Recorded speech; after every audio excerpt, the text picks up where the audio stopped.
berkuasa. Nah, kemudian dengan kekuasaannya bisa mengelola dengan benar, kemudian karena bisa mengelola dengan benar, maka tentu bisa memanfaatkan warisan itu dengan baik.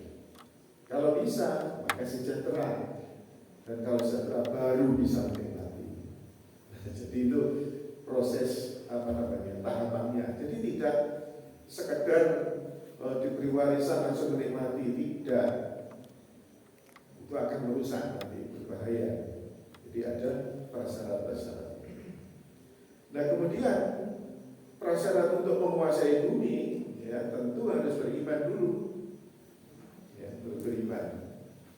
Kemudian kredibel, kompeten, menguasai politik, menguasai ilmu pengetahuan atau sains, menguasai informasi, menguasai ekonomi, menguasai teknologi, menguasai sumber daya alam. Kalau ini tidak terpenuhi, maka tidak mungkin bisa menguasai. Tidak mungkin. Nah, jadi kita bisa mengukur akhirnya, bisa menilai, melihat dari butir-butir satu persatu itu ya. Ada enggak pada diri kita? Kalau enggak ada, ya pantas kita tidak menguasai bumi. Pantas. Nah, ibu bapak yang berbahagia, sekarang kita simak ayat ini, surat Al-Baqarah. Wa idza qala rabbuka lil malaikati inni ja'ilun fil ardi khalifah. Cetak biru itu. Dan ingatlah ketika Tuhan berfirman kepada para malaikat, aku tidak menjadikan khalifah di bumi. Qalu ataj'alu fiha may yufsidu fiha wa yasfiku dima wa nahnu nusabbihu bihamdika wa nuqaddisu lak. Qala inni a'lamu ma la ta'lamun. Mereka berkata, apakah engkau hendak menjadikan orang yang merusak dan menumpahkan darah di sana, sedangkan kami bertasbih memujimu dan menyucikan namamu? Dia berfirman, sungguh aku mengetahui apa yang tidak kamu ketahui. Surat Al-Baqarah ayat 30. Jadi Allah memilih manusia itu yang nanti akan menjadi khalifah atau pengelola bumi, pengelola bumi. Di sini tidak dijelaskan secara khusus mereka yang beriman, ya, ataukah yang tidak. Pokoknya manusia di situ. Ya, pokoknya manusia. Kalau dikaitkan dengan ayat dua ayat sebelumnya di awal tadi yang kita baca, itu prasyarat, gitu ya. Janji Allah yang bisa menguasai, yang bisa mengelola nantinya, atau dialah yang sebagai khalifah, gitu. Kalau memenuhi syarat itu, kalau enggak, ya maka tidak bisa menguasai itu. Dan malaikat meragukan itu, gitu, kemampuan manusia. Tapi Allah menekankan, hanya Allah yang tahu. Ya. Para malaikat tidak tahu. Ya. Jadi yang bisa diberi amanah untuk mengelola bumi itu manusia, karena memiliki kecakapan yang lebih ya dibanding malaikat, jin ya, dan sebagainya.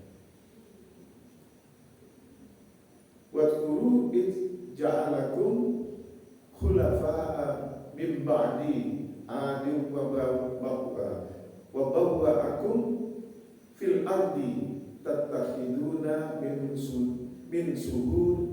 suhuliha ya, dan seterusnya. Yang dicetak biru itu ya, tekanan khalifah ya. Dan ingatlah ketika dia menjadikan kamu khalifah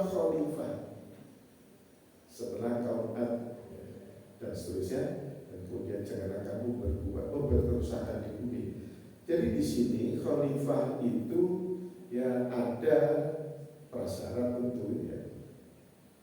Tekanan pesan di situ dari Allah, jangan membuat kerusakan di bumi. Artinya dalam pengelolaan bumi itu harus benar, supaya tidak merusak. Maka harus memiliki kecakapan tertentu. Kalau tidak memiliki kecakapan itu, perasaannya sih berusaha berbuat baik gitu. Tetapi karena tidak memiliki kecakapan yang cukup, ternyata yang disangka baik itu malah merusak. Nah, itu bahayanya di situ. Nah, Ibu Bapak yang berbahagia, nah sekarang kita lihat kisah sukses. Apakah ada? Di zaman Rasulullah masih hidup, ya, jelas ya, keimanan umat Islam tinggi, maka mereka berkuasa. Kredibilitas umat Islam tinggi dalam hukum, politik, ekonomi, strategi perang, ya. Jadi pertahanan dan sebagainya itu memang tinggi kredibilitasnya. Maka gak heran kalau mereka berkuasa. Kompetensi umat Islam dalam berbagai bidang itu tidak diragukan, seperti ya di dalam politik ya, piawai, politik dalam dan luar negeri ya, pada saat itu yang dipimpin oleh Rasulullah Muhammad SAW, Masya Allah canggih sekali. Diplomasinya juga luar biasa hebat. Ilmu tak diragukan lagi, agama dan ilmu dunia ya, tinggi, keadilan sangat baik, malahan jelas-jelas itu tidak pandang bulu. Kaum muslimin kalau salah ya dihukum, ya walaupun itu berhadapan dengan orang Yahudi misalnya, kalau Yahudi memang benar, ya menang secara hukum. Sehingga banyak contoh-contoh kasus pada saat itu seperti baju perangnya Ali ya. Sayyidina Ali itu baju perangnya hilang, kemudian kok menemukan di sebuah tokonya Yahudi gitu. Nah, kemudian Sayyidina Ali memproses ya secara hukum, dan ternyata di hadapan hukum kalah karena tidak bisa menunjukkan saksi bahwa itu baju perangnya Ali. Maka Ali kalah, ya, kalah. Jadi yang menang adalah orang Yahudi tersebut di hadapan hukum.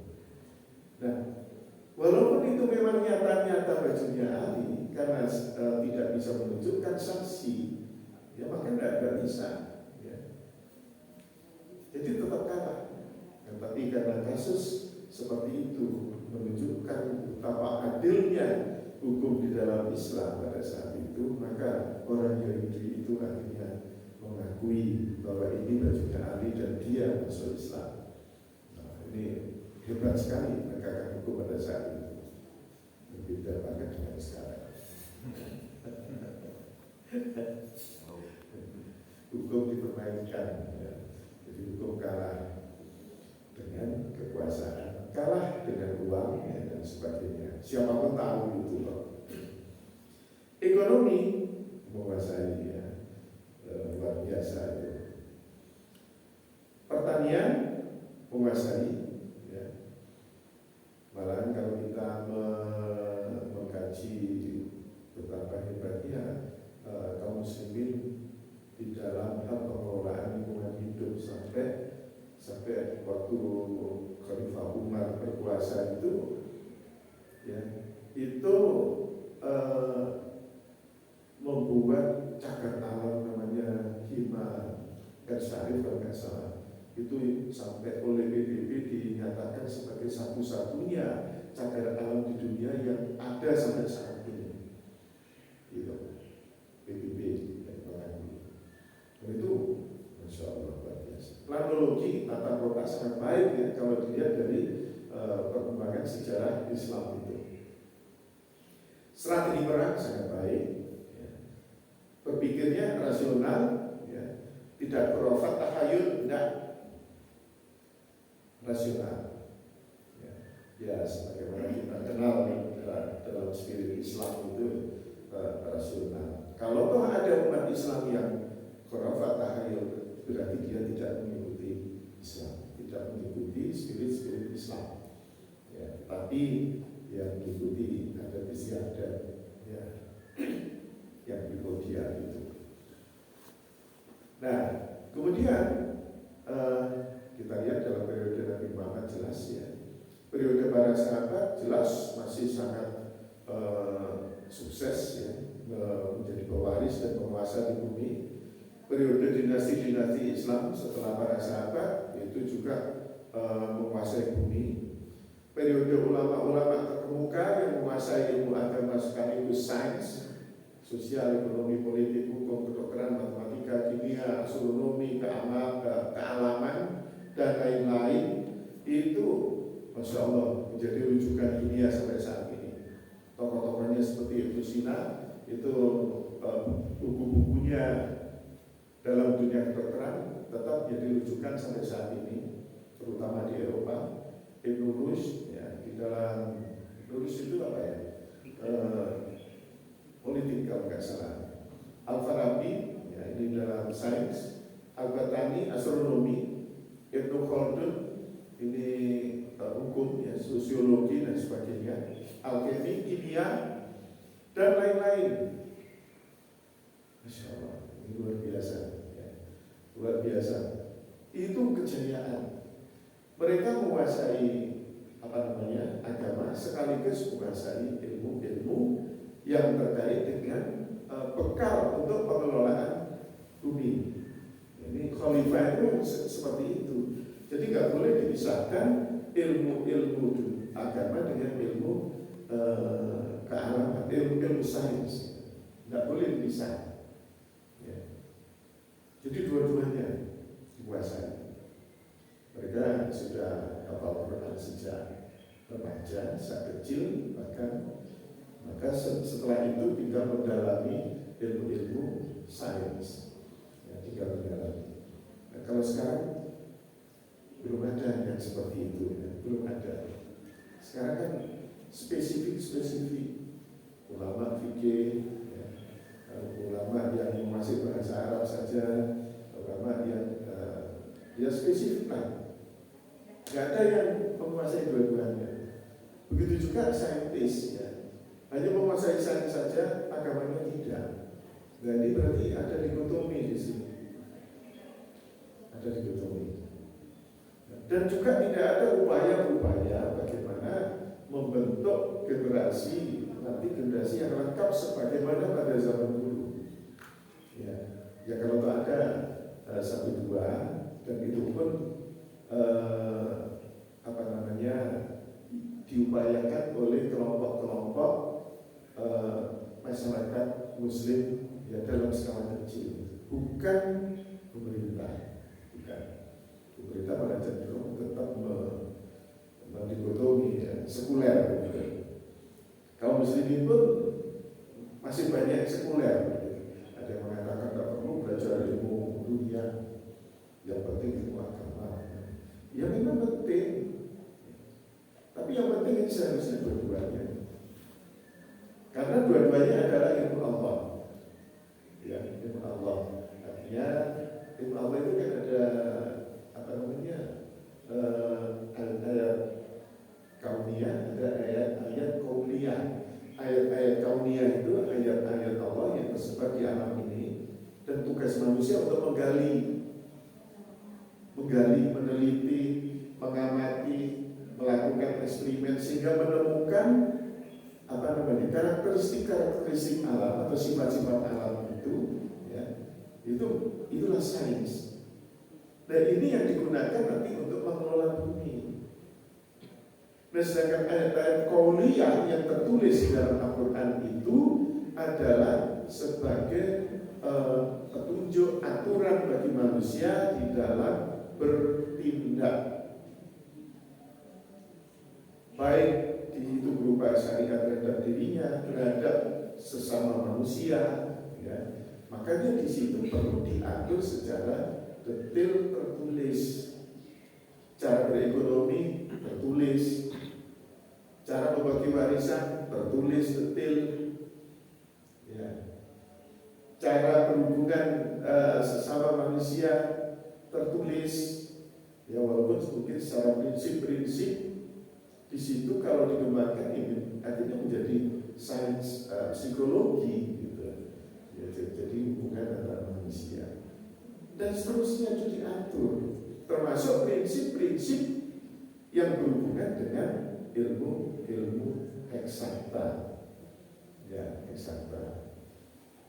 Ada prinsip-prinsip keseimbangan misalnya dalam surat Al-Mulk ayat 3, 4, itu prinsip-prinsip keseimbangan. Kemudian yang terkait dengan ekonomi, politik, hukum dan sebagainya, itu juga demikian. Bahkan ada yang detail, ada yang prinsip-prinsip global saja. Itu yang kuliah yang tertulis. Jadi dua-duanya berarti harus dikuasai. Kalau enggak, ya tetap kita enggak akan berkuasa dulu. Enggak akan. Ya. Hanya menguasai ilmu agama saja enggak bisa akan menguasai bumi. Enggak bisa. Satu kaum hanya menguasai ilmu agama saja, belum dipercaya untuk menguasai bumi. Ibu bapak yang berbahagia, kita lihat berikutnya. Kekaisaran ini contoh lagi, kekaisaran Turki Utsmani waktu itu ya, itu kerajaan Islam terbesar yang berkuasa antara abad ke-13 hingga 20, berarti 7 abad. Kekaisaran Islam ini didirikan oleh Khalifah Utsman pertama pada 1299 dengan ibu kota di Anatolia. Kemudian sempat beberapa kali dipindahkan hingga akhirnya menetap di Konstantinopel atau Istanbul, Turki. Ya, di sana. 7 abad menguasai bumi. Jadi memang layak, gitu ya. Janji Allah diberikan karena layak untuk itu. Agamanya oke, ilmu-ilmu kealaman, ilmu-ilmu keduniawian oke. Jadi dua-duanya, jadi layak. Muhammad Al-Fatih atau Mehmed II adalah Sultan Turki Ottoman yang berkuasa selama 2 periode, yakni Agustus 1444 sampai September 1446 dan Februari 1451 sampai Mei 1481. Ini luar biasa. Muhammad Al-Fatih itu menaklukkan Konstantinopel pada umur 21 tahun. 21 tahun dia memimpin pasukan. Ya Allah, bisa menaklukkan Konstantinopel yang pada saat itu perhitungan manusia mustahil untuk bisa dikuasai. Mustahil, karena sangat-sangat sulit, sangat-sangat kuat. Tapi Muhammad Al-Fatih usia 21 tahun bisa memimpin pasukan dan menaklukkannya. Masya Allah. Dalam surat ini berlaku masa lalu atau selanjutnya? Pertama itu ya, karena faktanya contoh Indonesia itu banyak orang alim, banyak orang yang pintar. Itu pertanyaannya apakah kita menguasai atau tidak. Kemudian juga saudara kita di Palestina, apa kurang orang soleh menghafalkan juga banyak. Ya. Apakah dia kurang mampu untuk mewarisi ini? Sehingga kalau beberapa bacaan di website atau tidak disampaikan, kita ada cerita masa-masa lalu, dan masa lalu pun ada periodenya, sehingga pada saat tadi Konstantinopel misalnya akan jatuh pada saat Ottoman ya, juga begitu ya. Nah itu apakah ini seolah-olah karena ini kan janji Allah ini, janji Allah. Nah, hanya pada saat memahami kondisi yang ada, ini kok kayaknya sesuatu yang seperti kayak apa mungkin ya kan ini. Karena kan belahan di dunia ini kan, kalau bumi ini kan mungkin luas ya, tidak di Indonesia, mungkin di mana Palestina, mungkin di Amerika, maupun di mana-mana. Paling saat ini penguasa dunia adalah Amerika dan China gitu ya. Nah ini seperti apa membaca konteks kayak ini, karena ini janji Allah yang agak memahaminya agak sulit ya, karena kayaknya ini beda banget nih. Betul. Nah, nanti ini akan dijawab berikutnya ini. Jadi sekarang kita masuk ke sini terkait dengan pertanyaan ini. Pas, maksudnya pas. Sekarang kita perlu mengevaluasi, ya, perlu mengevaluasi demokrasi. Apakah umat Islam saat ini berkuasa? Sekarang secara politik, apakah kita menguasai? Tidak. Bukan umat Islam, politik dunia. Ya. Secara sains dan teknologi, apakah umat Islam yang menguasai saat ini? Tidak. Ekonomi dunia, siapa yang menguasai? Apakah ini umat Islam? Tidak. Teknologi informasi, siapa yang menguasai? Umat Islam? Tidak. Teknologi astronomi dan dirgantara, siapa yang menguasai? Umat Islam? Tidak. Ya. Orang-orang kafir, mereka sudah bisa seperti ini. Sekarang sudah bisa membuat pesawat terbang kecil, katakanlah yang mungkin kalau disebut taksi udara gitu. Kita enggak. Jadi teknologi tinggi bukan tidak menguasai, mereka yang menguasai.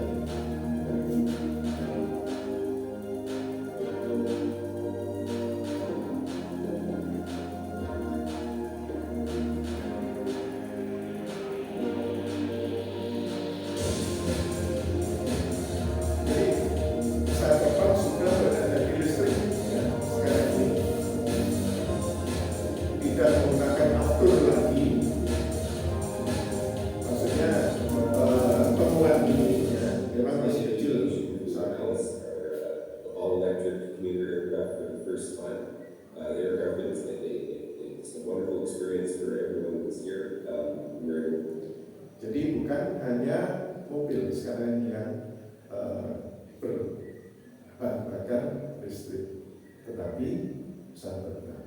Kita kan yang menemukan itu bukan. Ya. Tambang emas, tambang tembaga, nikel, kobalt, uranium, thorium. Ya. Apa kita menguasai? Kita yang punya kok di Indonesia ini kita punya. Tambang emas banyak, nikel banyak. Iya memang, tapi apakah kita menguasai? Itu yang jadi pertanyaan. Ya. Kita lihat saja di mana Batu Hijau, NTT ya, di Nuwang. Itu gunung dulunya, saya sempat ke sana ya. Gunung dikeruk, habis dikeruk ke dalam akhirnya. Ini kedalamannya 600 meter. Diameter lingkaran atas ini itu 4 km. Ya, ke dalam. Ya. Ini sudah mau habis. Waktu saya ke sana sudah mau habis. Mereka cerita, nanti Pak, setelah ini gunungnya itu. Siapa? Orang Indonesia bukan. Mereka Amerika, Australia, dan Jepang. Ini patungan di situ. Ya. Bukan kita, mengerikan. Karyawannya semuanya 5.000, ya 5.000 orang. Ya memang banyak tenaga kerja Indonesia. Catering untuk makanan para karyawan ini dikelola Mbak Tutut waktu itu ya. 5.000 orang, bayangkan, wah itu luar biasa. Ini lebih dekat lagi seperti ini. Ya. Nah kemudian sekarang di Papua, Grasberg, ya, PE Freeport, itu bukan hanya sekedar open pit seperti itu, ya, tapi juga selain open pit seperti ini, tambang terbuka, ada yang tertutup, ya, yang tertutup. Jadi kendaraan-kendaraan daftar ini kelihatan kecil ya, seperti mainan anak-anak, tapi ini besar sekali. Satu rodanya itu diameternya 3 meter diameternya. Jadi 2 kali ketinggian saya. Satu ban itu harganya 1 mobil hijau. Itu habis ya masa pakainya selama 6 bulan. Jadi 6 bulan harus ganti, ya, harus ganti ban. Satu danker ini ada berapa banyak? Tidak hanya 4 ya. Tidak hanya 4. Nah, jadi ini skemanya. Ini yang taman terbuka. Di bawah taman terbuka ini tertutup di dalam tanah. Ada gasper di bawah tanah, ada lokasi kucing liar, ada apa namanya? Ini nama-nama lokasi itu. Dihubungkan dengan terowongan. Dihubungkan dengan terowongan yang sangat panjang terowongannya. Ini kita lihat, kita dengarkan bagaimana penjelasannya. Ada Sekretaris Pemerintah Menteri BUMN Erick Thohir mengunjungi tambang milik perusahaan PT Freeport Indonesia. Dikutip dalam laman Instagram pribadinya @Erick Thohir, Erick menyusuri tambang sambil menaiki mobil ditemani dengan Menteri Investasi dan Kepala BKPM Bahlil Lahadalia dan Sekretaris Kabinet Pramono Anung. Saya di tambang dalam Freeport yang total kapasitinya mencapai 250.000 ini adalah tambang di dalam yang terbesar di dunia.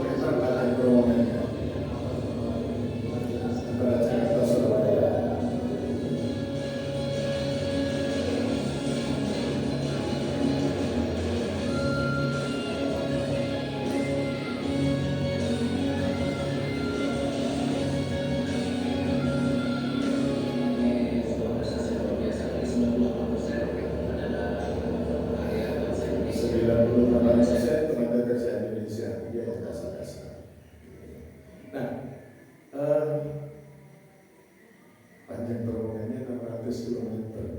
Ya, kira-kira Jakarta Surabaya itu di dalam tanah Papua. Ya, yang menguasai Amerika. Saya waktu diajak keliling di Newport itu melihat mesin-mesin penghancur batu itu dan sebagainya, macam-macam besar-besar itu hak patennya jelas milik mereka ya. Kemudian kalau misalnya, saya mikir waktu itu, kalau misalnya diambil alih oleh Indonesia dan mereka diusir, ya, maka Indonesia tidak akan bisa mengelola, nggak akan bisa. Kalau tidak menggunakan teknologi mereka, nggak bisa. Kita nggak punya teknologinya. Belum lagi nikel lain lagi ini Cina ya. Nikel ini yang menguasai Cina dan sekaligus tenaga kerjanya hampir 100%, ya 90 berapa persen itu Cina. Kalau yang punya Amerika, Australia, Jepang tadi mayoritas kita tenaga kerjanya. Ini kebalikannya. Tapi intinya kita bicara kejaman berbahagia itu bukan kita yang berkuasa, bukan. Ya, yang menguasai itu. Ya, maka pantas kalau mereka yang akhirnya menikmati mewarisi itu. Energi minyak bumi, matahari, nuklir dan sebagainya, apakah kita? Tidak juga ternyata. Ya. Nah, jadi kita nggak memenuhi syarat memang, nggak memenuhi syarat untuk mewarisi bumi. Kembali ke ayat, 2 ayat di atas. Yang pertama kita bacakan tadi, itu yang beramal soleh, ya, itu yang akan mewarisi bumi. Di ayat yang kedua, beriman dan beramal soleh, itu yang akan menguasai bumi. Nah, berarti untuk mewarisi bumi itu, kalau dari ayat itu cukup amal soleh saja sebetulnya. Artinya dia memiliki ilmu, ya, yang memadai untuk mengelola bumi. Maka dia akan mewarisi. Siapapun dia, Muslim atau non-Muslim, itu bisa. Nah, caranya berbahagia. Jadi evaluasinya adalah terhadap diri kita. Kenapa kita tidak berkuasa? Berarti kita tidak memenuhi syarat, itu aja. Ya. Alvin Toffler ini dalam dalam kaitan dengan teknologi informasi. Alvin Toffler ini pernah meramalkan ya, bahwa siapa yang menguasai informasi maka dialah yang akan menguasai dunia. Pada tahun itu, ya 2016 itu kita bertanya-tanya, masa menguasai informasi saja bisa menguasai dunia? Ini gimana? Karena persepsi kita informasi pada saat itu adalah berita. Ternyata informasi itu bukan hanya berita. Ya. Nah, sekarang akhirnya baru kita menyadari. Ya. Dan ini ramalan yang tepat. Karena saat ini bukan kita menguasai. Informasi itu meliputi juga teknologi informasi, ya, komputer dan sebagainya, ya, internet dan seterusnya. Itu adalah teknologi informasi. Maka mereka yang akan menguasai. Dan sekarang memang iya.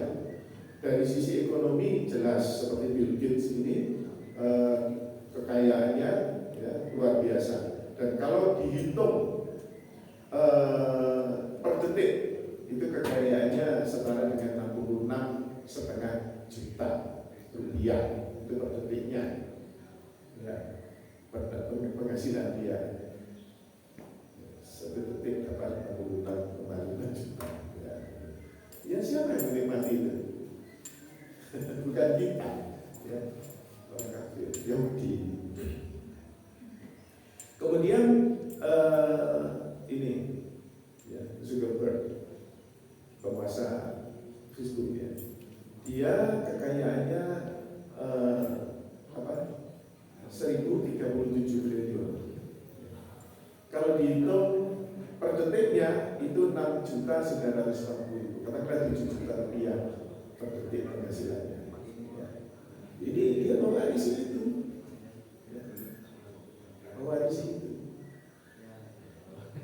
karena dia soleh di bidang itu. Ya. Nah sekarang misalnya mereka ya, penguasa teknologi informasi ambang, internet ditutup selama 1 bulan saja, apa yang terjadi? Ya, dunia akan lumpuh. Jangankan itu sekarang pusat data nasional di hack itu aja kita sudah kalah kabut. Nah sekarang kalau internetnya dimatikan selama dalam 1 bulan saja, perbankan akan lumpuh, penerbangan dan sistem informasi, transportasi dunia lumpuh, ya, administrasi dunia lumpuh, listrik dunia lumpuh, ya, sistem komunikasi dunia lumpuh, ekonomi dunia lumpuh, semuanya lumpuh. Ya. Itu menunjukkan mereka yang berkuasa, bukan kita. Ya. Bukan Muslim, bukan mereka.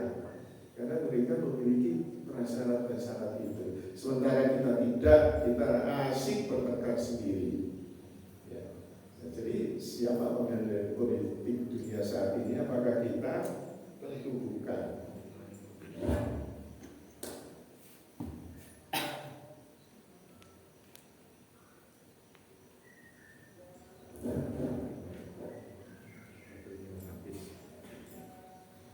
Jadi bukan kita yang menguasai, ya. Mereka, Amerika Serikat, Yahudi, dan Cina komunis, ini yang menguasai sekarang. Ya. Jadi kenapa bukan Muslim yang berkuasa? Karena tidak memenuhi kriteria soleh, ya. Tidak memenuhi kriteria itu. Contoh, kekuasaan Khalifah Utsmani runtuh setelah 7 abad, ya, setelah 7 abad diruntuhkan oleh Mustafa Kemal Atatürk. Kenapa? Karena mereka tidak lagi soleh, ya. Mereka berbeda oleh dunia, ya. Tidak lagi ya, memenuhi lah dari sisi kriteria yang ditentukan oleh Allah SWT. Sudah ditentukan. Umat Islam hingga sekarang belum bangkit lagi, belum bangkit lagi.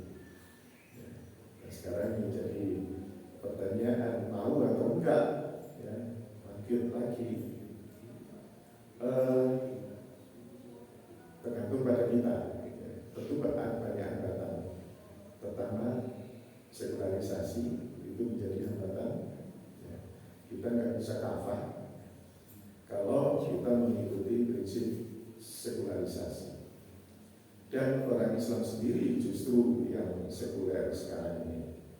Secara internal umat Islam tidak merasa perlu menguasai sains dan teknologi. Ini banyak sekali yang seperti itu. Ya. Umat Islam tidak merasa perlu berpolitik praktis, ya, karena takut dituduh politik identitas.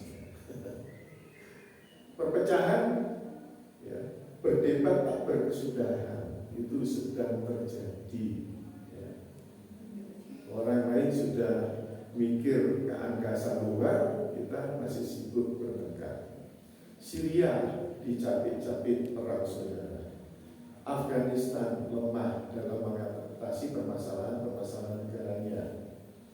Negara-negara Arab secara umum tidak mau atau sulit untuk bersatu. Indonesia dipecah belah. Masing-masing kelompok fanatik terhadap kelompoknya, bukan terhadap Islam, tapi terhadap kelompok. Ini namanya asubia. Nah ini merugikan, sangat-sangat merugikan, karena itu sangat dibenci oleh Rasulullah SAW. Maka solusinya gimana? Dia harus menguasai politik, umat Islam ini harus menguasai ekonomi, menguasai sains dan teknologi, kedaulatan pangan, kedaulatan kesehatan, kedaulatan energi, kedaulatan wilayah. Harus dikuasai. Supaya bisa menguasai, dia harus bersatu, merumuskan kembali paradigmanya supaya bisa menjadi hamba-hamba Allah yang beriman dan beramal soleh. Kalau tidak, justru kita yang akan dikuasai. Kenapa mereka kok bisa berkuasa padahal kafir? Yang pertama dia soleh dalam tindakannya, ilmunya dan sebagainya, tapi tidak beriman. Nah, makanya itu juga rapuh sebetulnya, ya, rapuh. Tapi sementara ini dengan kerapuhan itu aja bisa menguasai umat Islam. Ya. Nah, sekarang kita mau berebut kembali atau tidak, tergantung kita. Itu saya kira jawaban dari pertanyaan tadi cukup panjang. Ibu bapak yang berbahagia, ini saya kira yang saya sampaikan. Mari kita rebut kembali kalau kita mau bangkit bersama, karena itu janji Allah, dan janji Allah pasti dipenuhi. Kalau memenuhi syarat, kalau tidak, yang pasti tidak terpenuhi. Ya. Itu saya kira ibu bapak yang berbahagia. Mari kita akhiri dengan bacaan kafaratul majelis. Subhanallahumma wa bihamdika asyhadu an la ilaha illa anta astaghfiruka wa atubu ilaik. Assalamualaikum warahmatullahi wabarakatuh.